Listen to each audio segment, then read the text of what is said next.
Thank you. Whoever was that you, Jason? Yeah, thank you. Very good. All right. Well, uh, now it's being recorded. Everything is on the record, as they say.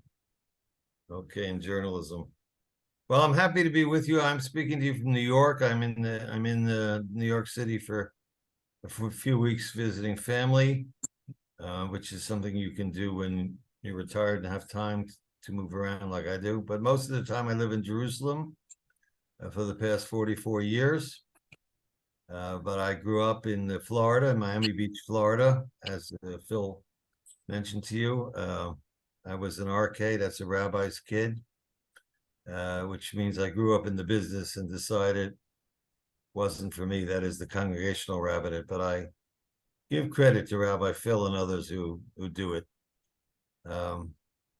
So I moved to Israel a long time ago, and I've lived through all kinds of ups and downs in Israel. And I want to talk to you briefly a little bit about my latest book. But before we do that, I'm going to tell you what my agenda is. First thing is, I'm going to say a few words about two concepts that I've done a lot of work on. One is what we're going to call peacemaking, and the second one is peace building. And then I'll say a few words about some of the peace builders who I wrote about in my last book, Profiles in Peace. Then I'm going to raise a question for discussion with you. And the question is peace possible between Israel and the Palestinians? And I'll make my case for why I think it is, and you will probably, half of you, disagree with me. And then I will talk a little bit near the end about the current government and why it's not possible right now, but maybe later. And I assume you may want to ask me some questions about the current government, the protest movement, and things like that, which I'm involved in. So I'm going to leave plenty of time for questions. I'm definitely not going to talk the whole hour, maybe half. And I will pause as we go along. That is to say, after I finish a sort of a section, if you want to ask anything about anything I've said in that section, feel free to just jump in, unmute yourself and jump in. I don't think you have to go through the chat and all that stuff. Okay. All right. So the first thing I want to talk to you about is the peace process, or what's called in the books people who write about this conflict, the peacemaking process. When we use the term the peace process, or if you will, the political peace process, that's the peace process that used to take place between representatives of governments in our region. Okay? And so the goal of the political, diplomatic peace process was to reach a peace agreement or a peace accord between governments. Okay? When was the first big one we did?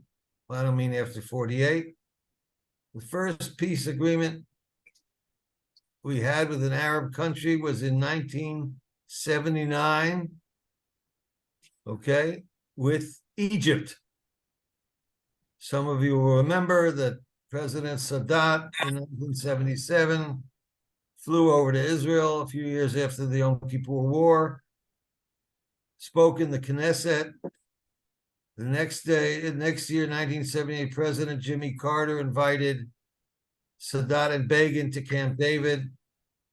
They negotiated there for 13 days at Camp David, and they reached an agreement. And in 1979, there was, in fact, a peace agreement in April between Egypt and the state of Israel. If you would talk to Israelis at that time and you said, what's the chances of a peace agreement between the Arab country who we fought the most wars with and had the biggest army, back in 77, 78, 79, most people would have said, you're kidding me. It's not really possible. And in fact, there were disbelievers until the very last minute. But we have a peace agreement, a lasting peace agreement with Egypt for more than 40 years now. And so that one's worked out pretty well. And actually, a footnote, I'm reading a biography now, I forgot the author, on Jimmy Carter, President Jimmy Carter. And he gets a lot of credit in this biography for, the Camp David negotiations and bringing Sadat and Begin together. So your American president had something to do with that. Okay. The peacemakers are usually diplomats and politicians with the help of international relations experts and lawyers who help them not only with the skills of negotiation, but in crafting a peace accord, which, as you can imagine, requires a lot of compromise and on all sides, and a lot of good legal crafting language is important in order for an agreement to be reached. So negotiations is the method. The goal is a peace accord. The next major accomplishment in the peacemaking political peace process was in the early 90s with what is called the Oslo Accords. Most of you will remember that. Some of you probably even saw the play, the Broadway play. I don't know if it made it to your area or not. There are movies about it by now. The Oslo Accords happened in 1992 and 1993. They started by informal back-channel dialogues. When Yitzhak Rabin was prime minister, he was convinced by Shimon Peres, the foreign minister, and Yossi Beilin, deputy foreign minister, to try a back-channel because the front door negotiations weren't working out well. Okay, there'd been an international conference in Madrid in 1991. Everybody went home and said, let's have working groups, and the working groups were just fighting. So they had this back channel series of meetings in and around Oslo in Norway, sponsored by the Norwegian government and the Norwegian church. If you saw the play, the Larsens, Terry and Larson and his wife helped facilitate that. And so informal dialogues in the guise of academic meetings in Norway led to the famous signing on the White House lawn, September 13, 1993. We just celebrated, or not celebrated recently, 30 years since the Oslo signing of what was called the Declaration of Principles. Okay? So the famous peace agreements with the Palestinians in the 90s opened the doors for the potential of peace between the Palestinian people and the Jewish people for the first time in our history. Prior to the 90s, you may recall our conflict was known as the Arab-Israeli conflict. And then all of a sudden it becomes known, and it is known now as the Palestinian-Israeli conflict, because in the Oslo agreements, the Israeli government recognized the existence of the Palestinian people and their rights to something, and the Palestinian leaders recognized the state of Israel and their rights to secure and recognize borders. So this was the first time that there was what we call mutual recognition of both sides agreeing that you exist and we exist, and now we're going to make peace together. Some of you may also recall, I sometimes in longer lectures will use the clip of Yitzhak Rabin's talk, September 13th at the White House lawn, 1993, where he basically said, as a former military person in Israel, I say to you, the Palestinians, enough of arms, enough of killings, enough of wars. Let's end this conflict through talking, through negotiations. and not through more wars and violence. That was Rabin's hope. As you recall, in November 1995, Rabin was assassinated. Some people say that that was effectively the end of the peace process, because there was this supposed great trust between Rabin and Arafat, and that had it had gone forward, the peace process might have gone forward. I don't agree with that, because in point of fact, the peace process did go forward under Clinton, and in 1998, there was one last try, and he brought Arafat to Washington, to a place called Wye River Plantation. And the prime minister elected in Israel in 1996 was a young man named Benjamin Netanyahu. And in 98, he went and met with Arafat, who only 5 years later he had said was an arch terrorist and we should have never signed anything with him in Oslo. But he met with him, shook his hand, and here I have the pen that he used to sign that agreement. I will give it back to him when I get back to Israel. To remind him that he once did sign a peace agreement with the Palestinians, and if he wills it, he could do it again. Who knows? So that was the last peace agreement signed, peace accord, written piece of paper between the Israelis and the Palestinians. How many years ago is that? By my math, it's about 25 years since the last peace agreement. Now, I won't take your time because I don't have enough time for it, but we've had many stops and starts since then. People under Obama sent George Mitchell and Senator, what's his name from Maine? Kerry came over, and there were various attempts to, quote, restart the process, but the process has never restarted. And in recent years, particularly the last, shall we say, 16 years or so of the Netanyahu governments, there has been no peace process. And now, with the formation of the last government, it is in the deep freeze, shall we say. It is not part of the current coalition agreement. There be any peace process. On the contrary, there's an agreement that there shouldn't be anything. So the political peace process, well, it may not be dead, but it's certainly frozen for the time being. Therefore, there is another side to all this, and it's what I and other people who write about this phenomena called peace building. What's the difference between peace building or peace builders and the peacemakers? Okay, so the peacemakers are the politicians and lawyers who, through negotiations, try to carve out a peace agreement between governments.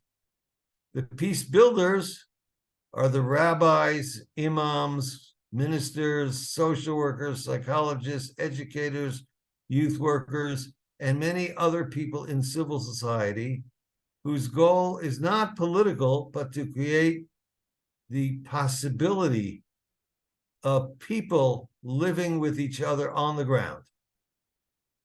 It's kind of like what you might call in California community relations. You live in Riverside or wherever you live, and you've got to get along with all the other people, some of whom you might not like that much in your community. So the peace builders, in my book, are Palestinian Arabs. They could be Christian, they could be Muslim, and Israeli Jews, rabbis, women leaders, all kinds of other people who are active, usually in a variety of peace organizations that work in a great variety of ways. Some are religious, some are more advocacy, some are more educational, of which there are hundreds of these small organizations that you've never heard of. And I will tell you a little bit about some of them in a moment. When my book, Profiles in Peace, was reviewed last year for the Jerusalem Post, the headline, the fellow at the Jerusalem Post who gave it a headline, quoted from something I said in the book, or in the introduction, I think, and it said, "The peace builders are the only game in town at the moment." Okay, so the peace politicians are kind of stopped, but the peace builders, those who are working in a great variety of organizational ways, are the only people actively keeping a flicker of hope for peace alive at the moment. So I wanted you to understand that, because the purpose of my writing this book, which I'm going to show you the cover in a second, if I succeed. There we go. You see it? Did it come up? Yes? Good. Okay. So about a year ago, after 2 years of interviews and writing, I published this book. It's available on Amazon and Barnes and Noble. If you buy it tonight, it'll carry me over the $1 million mark by tomorrow. A million books sold, I meant. This book, Profiles in Peace, in the end, I self-published it. And I wrote about 6 different people. You can see them there in the cover. 3 are Palestinian, 3 are women, 3 are men. We can't see your cover. You don't see the cover? Someone said they saw it. Josh, Jason, did you see it? I see it. It's right on my screen. Yeah, I see it too. Agreed. I see it as well. I see Okay, it. most people seem to see it. Okay. Okay, anyway, the book brings the stories of 6 prominent people who have been active in this field, what I call peace building, over the last several decades. And because of shortness of time, I'm just going to tell you the stories of 1 or 2 of them. Okay. The woman here in the top right, with her arms folded like this, is a Palestinian woman in her early 50s named Huda Abu Arkoub, who lives in the village of Dura in the suburb of Hebron in the southern part of the West Bank, what some people call Judea. She grew up in Jerusalem, studied to be an educator, became a teacher of English, and because her English was so good, in the 1990s, in the early years after Oslo, she was sent to various conferences on behalf of the PLO, or what was later called the Palestinian Authority, to represent them in Europe and then later in America. This was the first time she met Israelis who weren't soldiers or settlers, and she engaged with them in discussions of how to improve each society's educational programs so that we could understand each other better. Huda is a fabulous woman, very involved in peace building in Israel and in Palestine. She currently works for an organization called the Alliance for Middle East Peace, based in Washington, D.C. The initials are ALMEP, Alliance for Middle East Peace. A wonderful organization which lists of more than 160 organizations locally, internationally, Palestinian and Israeli organizations cooperatively, some are separate, which work in the peace building field in a great variety of ways. She coordinates the work on the ground in Israel and Palestine in the West Bank. And she is what I call a persistent peace builder. She's been at this for many years. She studied abroad. She spent time in San Francisco for 6 years working on a project with people there with a Jewish partner. She's a wonderfully cautious, optimistic person, despite all the difficulties and challenges that she faces on another day. On the bottom left of my screen is a friend of mine who I've known for many years, Rabbi Michael Melchior. Rabbi Melchior is an Orthodox rabbi who you can tell because he has a black kippah and a black suit. So he wears that black kippah and black suit every day, never takes it off. I think he has the same pajamas actually, but I'm not sure. But he's an Orthodox rabbi who came from Denmark to Israel many years ago. When he was a young man, he studied at a yeshiva in Jerusalem and began to meet Palestinians through a religious peace organization called Netivot Shalom, Oz V'Shalom. And later on, he and others started an organization which is now called Mosaica, the Religious Peace Initiative. And his idea, and his Muslim and Christian colleagues who work with him, is that religious leaders have to play a greater role in the peace process, particularly Orthodox ones, because they're running the show in Israel and in the Muslim communities. And he has been promoting these ideas in a great variety of ways, educationally, international conferences, all kinds of things, for decades, till this very day. He was a member of the Knesset for a few years and was in government in the late 90s, early 2000, around Camp David II with Prime Minister Ehud Barak. So he actually was a very good lawmaker and politician. But since he left the government in the early 2000s, he's devoted his life to a variety of subjects, including environment, Arab-Jewish relations in Israel, but in particular this notion that religious leaders and followers in Israel and the Middle East need to play a greater role in the peace process, and that the architects of the Oslo peace process made a mistake by leaving all of those folks out of the process and therefore not getting enough support of the peoples on both sides. So I wrote great chapters both on Rabbi Melchior and Huda Abu Arqub because I think they're fabulous people. And the others, I'll just mention them quickly.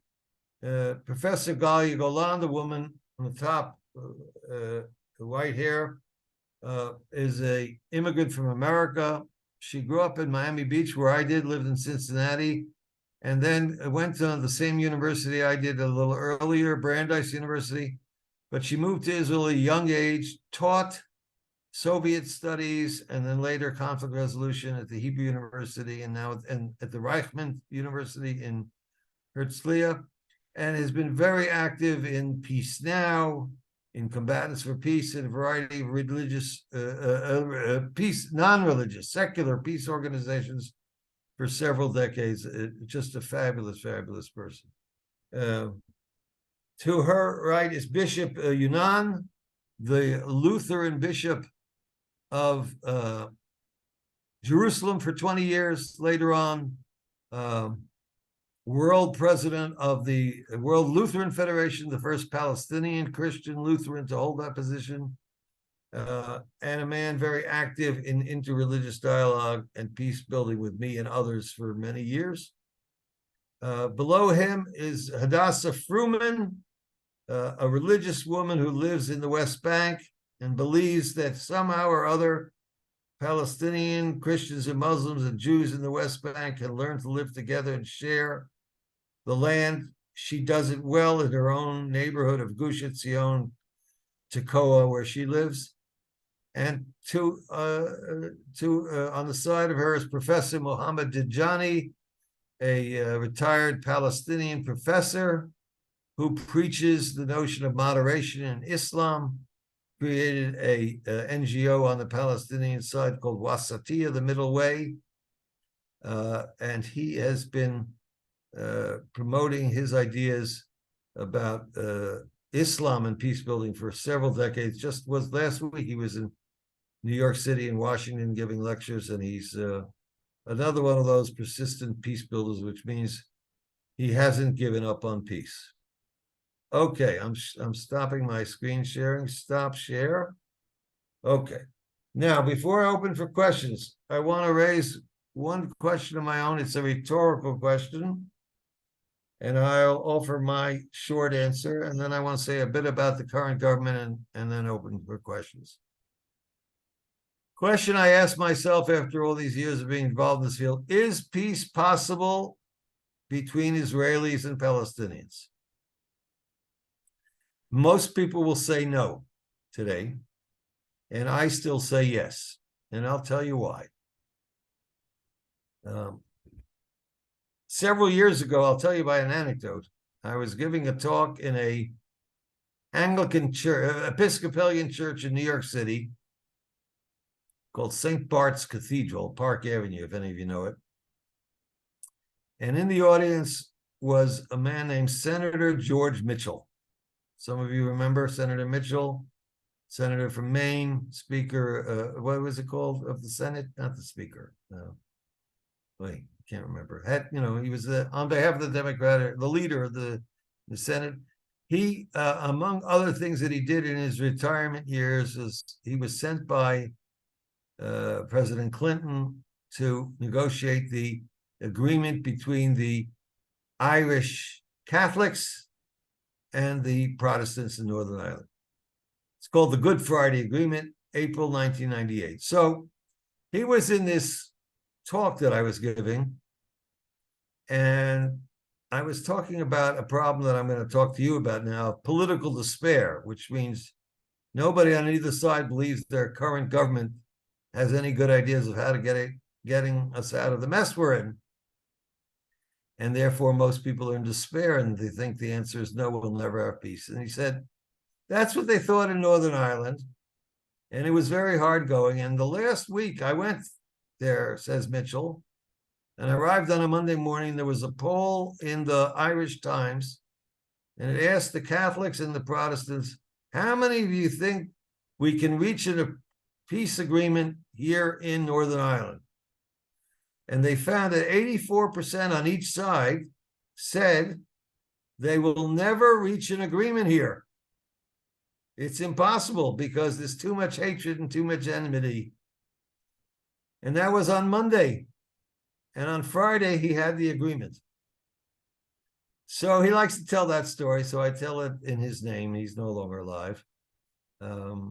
Because I think it's a good story. And I think it's a true story. And I use that story to say that I don't accept the never, never argument. Because if you accept that argument, we would have never had peace with Egypt.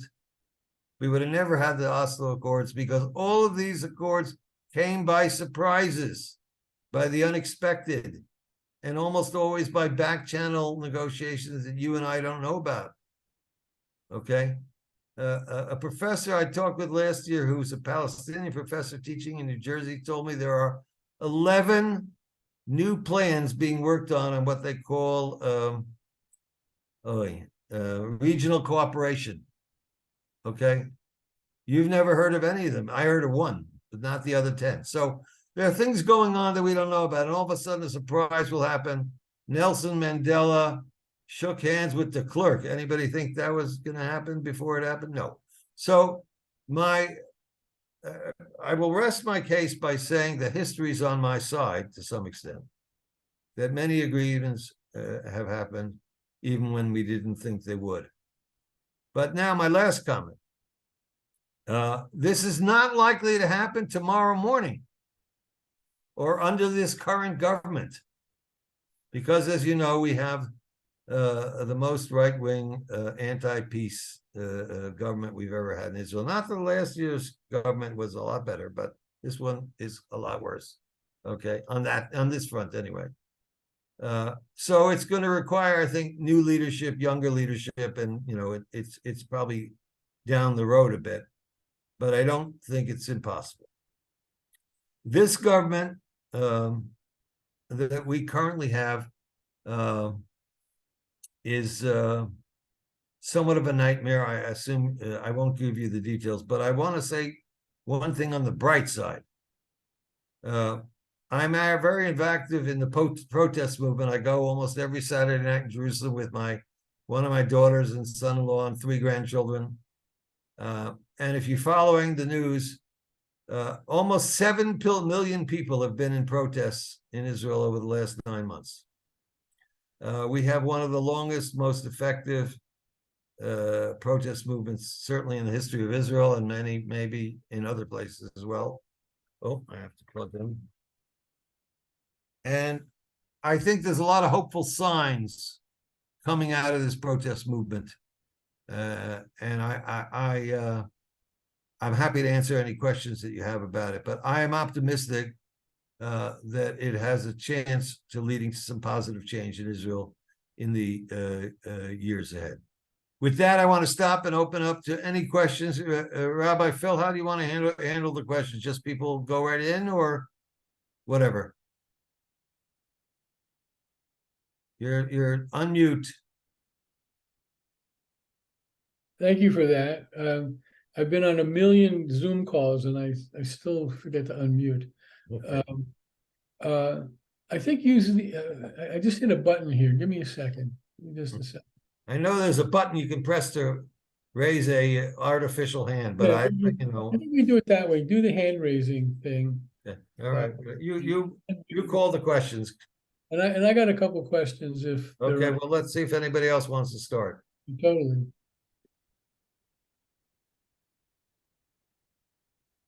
Oh, it looks like Ezra.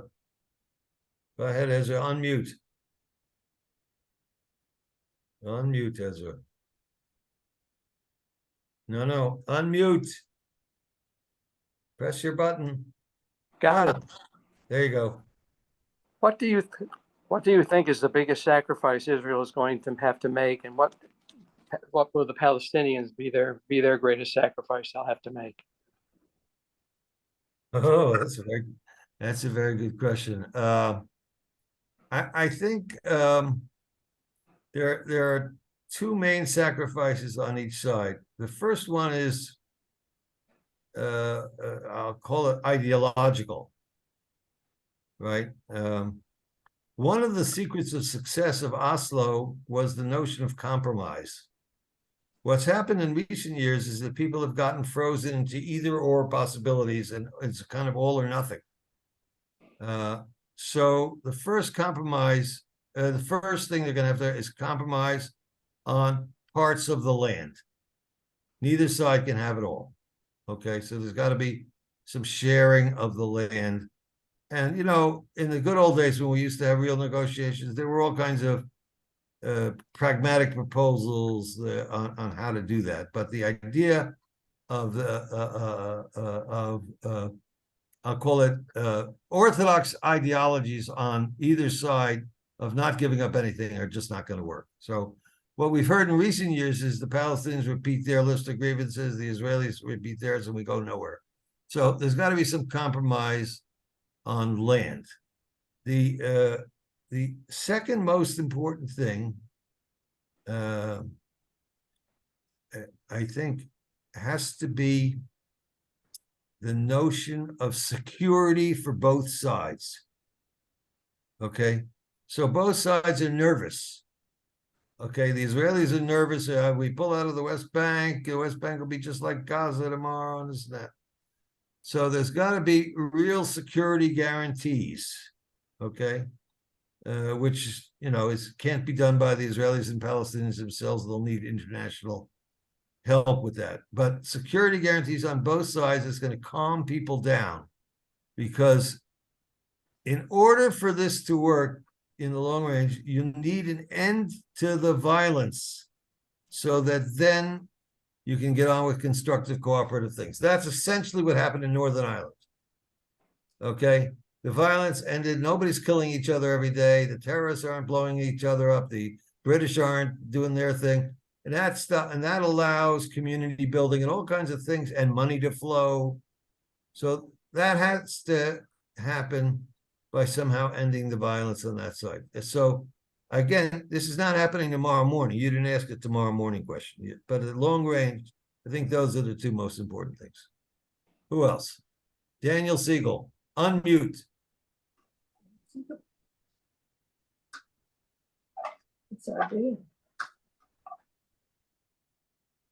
Everybody can unmute.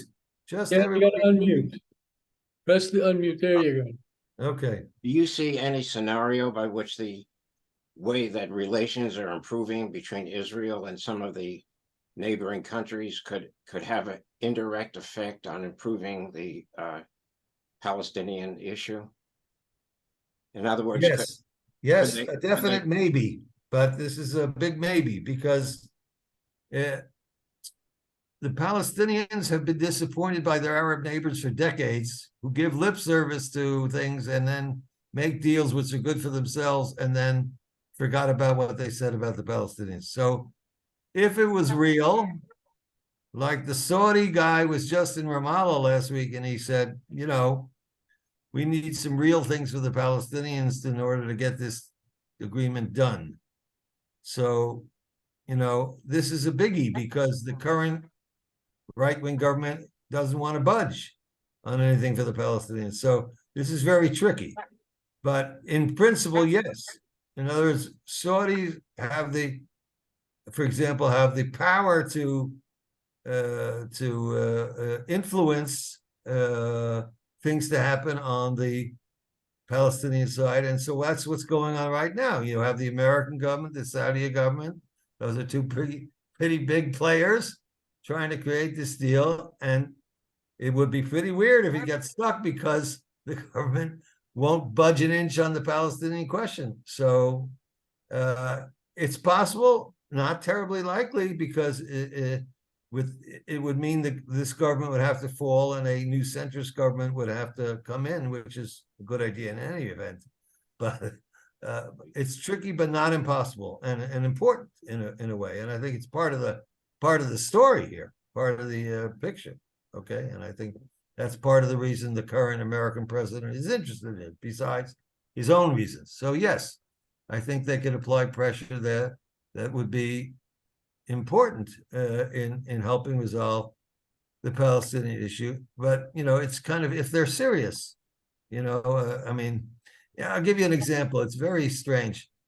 The Palestinians have a very ambivalent relationship, shall we put it, with Egypt, right? Gaza used to be part of Egypt, but they don't seem to want it back. But whenever there's a crisis in Gaza, right, a mini war of a couple of days, who steps in the next day to stop it? Is Sisi and the Egyptians, because it's bad for them and everything else. So Egypt's are involved. But on the other hand, in the agreement they made 40 years ago, they gave lip service to, you know, helping the Palestinians get a state, and they just went along with things, even though not much happened in that direction. So it's complicated, but it's important to do. And I think there are some openings there. Good openings. Please, Christine, unmute. Everybody unmute. Thank you. I'm wondering, there's so much going on with the protest movement in Israel against both corruption and fascism and the sort of defense of democracy. And I know, you know, among people, you know, some people anyway in Palestine, that the same kinds of concerns occupy a lot of community members there. And what I'm thinking, I'll get to the question a little bit, but what I'm thinking is that to end the troubles in Ireland, there were these cross community efforts, Yes. in this case by women primarily, that basically set a plague on both your houses. We're against corruption. We're against anything that isn't democratic. And we need to talk. We are community. Well, I'm glad you mentioned women. The largest peace group in Israel today is called Women Wage Peace. Yes, exactly. They have 40,000 members. They had, I think, yesterday a big do in Israel, or today, I forgot. I'm out of the country. And they now have a partner organization in Palestine called Women of the Sun, which is exactly. Yeah. It's new. It's the last year or two. So this is a very promising development. You know, women have played an important role. When we got out of 18 years in Lebanon, there was a group called the Four Mothers, and they got us out of Lebanon. So yes, the women can be an important factor here in helping move some things along. But I did want to say, since you brought it up, there are two major factors in reaching peace. One is both sides have to try to understand one another. And unfortunately, what happens in recent times is we just put out a lot of propaganda about the other side, and they put out a lot of propaganda about us, and nobody knows what the hell's going on either side. So one of the positive effects of the peace builders is getting people to know each other's narrative and really understanding what's happening in Palestine and what are Palestinians really thinking. Not just what the Israeli press or the Israeli government tells you, and vice versa. One And of my I do former, want to mention that the Palestinian government is not a perfect liberal democracy either. of course not. It's very Mr. corrupt. Abbas was elected about 17 years ago Yeah, for like 4 years or 5 years, and he just keeps rolling. You know, yeah. he's 87, and they don't have elections. You know why they don't have elections? Because the American government and the Israelis said, we won't let you have elections, That's because if it. you have elections, you'll elect the wrong people. So Surprise, it's not surprise. perfect on that side either. We have to be honest with each other, but that's who we have to partner with. We don't have anybody else. Well, what I'm one of my former grad students, who's now a professor herself, who's from the Balkans. You know, she was from a very mixed ancestry and therefore considered a mongrel by everybody. But the women had to basically coalesce around these communities, and they called themselves communities of loss. That what they had in common was loss. Yeah. And that nothing that was happening in further militarization Yeah. was going to address that. Right. Well, one of the most important, I don't know whether the word to use successful, but one of the peace building organizations has been around time, is maybe you've heard of it, Bereaved Family Forum. Yes. I think about 600 or so bereaved families on the Palestinian side and the Jewish side. The current government is fighting with them now, not letting them into the school system and all kinds of things, because they're promoting ideas about peace and reconciliation. And I know some of these folks, and they're just they're a great group of people whose slogan is, "We don't want anybody else to join our organization." You know,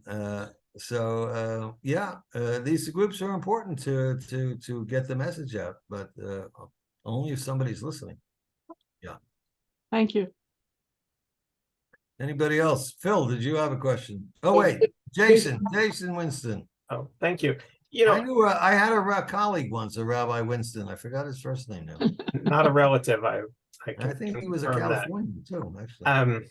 So it has always struck me as one of Israel's major, I guess, existential challenges to be both a Jewish state and a democracy. Oh, wow. Seem occasionally incompatible if you really play it out to the way it could go. And I'm Yeah. wondering if you think that is sort of something that has to somehow find a resolution in order for Israel to be able to move forward with its neighbors. Well, it's a very good question. I'm not sure the answer, what the answer is. I sometimes you remember Kissinger, who's now at what, 100? I just saw him on TV. He just turned 100. He just turned 100. Yeah, he was. I think Bibi met with him when he was in New York or Washington. It was on TV. Anyway, you remember he had a thing called constructive ambiguity. So the Oslo Accords said you should recognize Israel, but it didn't demand that you become a Zionist if you're a Palestinian, that you recognize Zionism and Jewish nationalism and Israel's a Jewish state, any of that. Later on, some of the people like Netanyahu and others who wanted to ruin Oslo added that extra criteria. So I'm not sure that helps. I mean, to the extent that Israel sort of on the right passed the nation state law a couple of years ago, and that didn't go over so well. So there is a struggle. I think it's somewhat related of what is the Jewish soul of Israel? What would it mean to be Jewish and democratic? I mean, it's one thing in Bethel and Riverside, and it's another thing in Hebron. You see what I mean? So, yeah, that's going to go on for a while. But to the extent that the Jewish nationalists, see what's happened is the Jewish ultra nationalists and the Jewish ultra uh, religious are controlling the media now, or the media loves them so much that they're on, like, every 5 minutes, like I don't know, CNN and the others did to Trump way back when, that very few people have any idea that there's such a thing as liberal religion. Now, it's interesting though. This morning I turned on, in New York, you can turn on the Israeli radio to hear the news, and there were ads on the radio for Reform Judaism. Wow. Yeah, that's powerful stuff.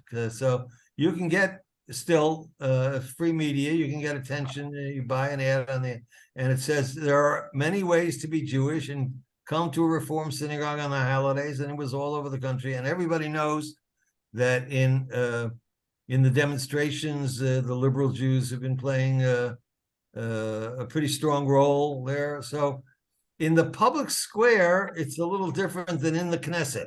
In other words, in the, I think Phil was in some of the demonstrations, maybe in Tel Aviv. I mean, you see a lot of signs of the Reform Jewish movement and others. So that's an interesting change in recent years. So much more out there in public. We have our first Knesset member, Rabbi Gilad Kariv of the Labor Party, who's very active in the judicial reform and interviewed all the time on Israeli radio and TV, and is given the title rabbi and no problem and all of that. So that, I think that's a positive sign. And I think there are a lot of positive signs coming out of this protest movement. I heard just last week that in the Jerusalem City Council elections, the end of October, there'll be a new party, I forget the name, which is people coming out of the protest movement have now formed a political party. So we're going to begin to see some political ramifications of this in local elections all over Israel, the end of October. And we'll see where this goes. So that, the cup is half full, you know that story. There's some good things happening as well. We got 5 minutes. Any other questions? Phil, you've Well, got just to add to that, then a hard question for me? Well, I do, but I wanted to add to that municipal elections in Israel are usually local, as they should be.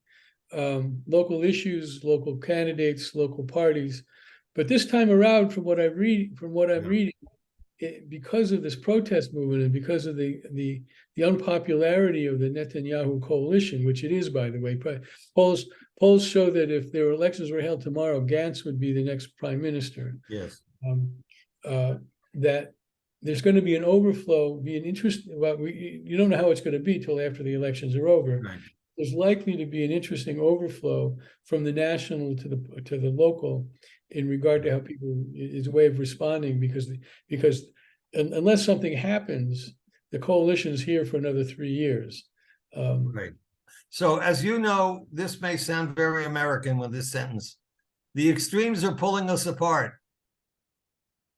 I think you know something about that this week from Congress, yes? Okay. And there's a great 80% centrist movement now, very strong, maybe I'm exaggerating, 70%, that would like to see a change now. And I think that's the hope, and we'll see how it, after all this protest movement, there's got to be some political process to make, real change. And we'll see what develops, but the spirit so far is very strong for retaining, to your question, a Jewish and democratic state. That means a humanistic Judaism, not a ultra messianic Judaism. That's what the majority of the people seem to want. We'll see how it'll shape up politically in the years ahead. If you follow it, people use the term fascist. We're not quite fascist yet. We're sort of neo. We still have a free press. We still can go to demonstrations. We still can do a lot. And I don't see that shutting down anytime soon. So it's bad, but It could be a lot worse. It may get worse. And a lot of the protests use very strong hyperbole, also to raise money, also to get attention in the media. I'm not saying it's good, but we're not in a fascist country where I can't write whatever op-ed I want in a newspaper or on a blog and worried that I'll be shut down tomorrow. Not now. We'll see. So there are some good things happening, and it's always good, as Monty Python said, to look on the bright side of life, especially right after Yom Kippur and all that. But Right? you got to know the whole song, which I will not sing for you. So I'm gonna, I don't have a really pressing question. The hour is almost up, and I think we covered a lot of territory. So before we hang up, I want to say a couple of things. First of all, thank you all for coming. I'm glad that my sense that there would be an interest in at least Ron's talk, but maybe in a broader lecture series, was borne out. So I want to thank the Legacy Fund, which did something unusual this year at my request. They, instead of coming to them on a case-by-case basis, I asked for enough money to fund 11 speakers, and they gave me this grant. So now that I got the money, the funding was only certain about a week ago. I'm going to get all of our speakers to agree to dates, and then we're going to make a nice flyer. And in the midst of all our speakers, I'm also offering a bunch of mini courses starting next week, which I'll also publicize with the spiritual writing course. And simultaneously, and I hope there's a market for this, I may be overburdening you. I'm also going to offer an adult bar and bat mitzvah class, and several people have spoken of an interest to that. So if I can run two things simultaneously. All this in 1 year? Yeah, I like it. It keeps me busy. Seriously, it keeps me busy. So I wanted to say that Simchas Torah and Legacy Fund, and of course, thank you, Rabbi Dr. Kronish, which I hope you don't go by Rabbi Doctor all too much. No, I've stopped that. Thank you. It's a little Teutonic to me. Too But Germanic for you. you are both, and I really appreciated your talk. Well, it was nice talking with you all in Southern California. I hope you're not having any fires this week. Get a little rain. You could use a little rain, right? Thank you very much, Rabbi. Okay, it's a pleasure. And if any of you want to follow, I write a blog for the Times of Israel. Oh, great. You can get all the information about me from Rabbi Phil. Oh, Thank you so I much. did want to say something real quick. I got a really good article today. I saw an article by Hillel Halkin, who's Oh, one of Israel's important public intellectuals. yeah, I know him. And it's through my subscription to Mosaic, the Jewish Review of Books. And I send it out. There's no guarantee that you can open it, but I think you'll be able to open it. And it's a very nice, sophisticated summary of this last however many months it is from January. It's 10 months now, I think, back now. But with some prognostication on his part as to where things might be going. He's a very smart guy, and he's not characteristically a liberal. He's sort of Yeah, he's a sort of center right. center right guy. So you're not getting the kind of communist stuff you just got from Ron. It's a little more. Okay. But okay. So thank you all very much, Lila. Thank you all. Nice. Happy holidays. Thank you. Appreciate it. Thank you, Rabbi. Thank you very much.